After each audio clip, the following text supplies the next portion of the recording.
الاول کا مہینہ شروع ہوتے ہی پوری دنیا کی طرح برطانیہ کے دارالحکومت لندن میں بھی عید میلاد النبی کی محافل کا آغاز ہو جاتا ہے۔ ہر سال کی طرح اس سال بھی الجنت انسٹیٹیوٹ یوکے کے زیر اہتمام لندن کے علاقے والتھمسٹو میں سالانہ 7واں عید میلاد النبی کا جلسہ اور جلوس منعقد ہوا، جس میں پاکستان اور برطانیہ بھر سے علماء کرام، کمیونٹی رہنماؤں اور عاشقان مصطفیٰ صلی اللہ علیہ وآلہ وسلم کی کثیر تعداد نے شرکت کی۔ جلوس کے راستے میں شرکائے جلوس کی خدمت کے لیے کھانے پینے کے سٹال لگائے گئے تھے، جبکہ شرکاء جلوس کے دوران درود و سلام کے نذرانے پیش کرتے رہے۔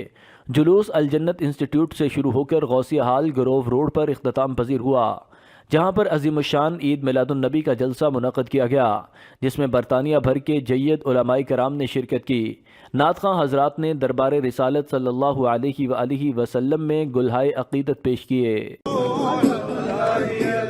بی بی آمنہ کے پھول، بی بی آمنہ کے پھول، جب کہ سرکار تشریف لانے لگے، پورا غلمان بھی خوشیاں منانے لگے، ہر طرف نور کی روشنی چھا گئی، ہر طرف نور کی روشنی چھا گئی۔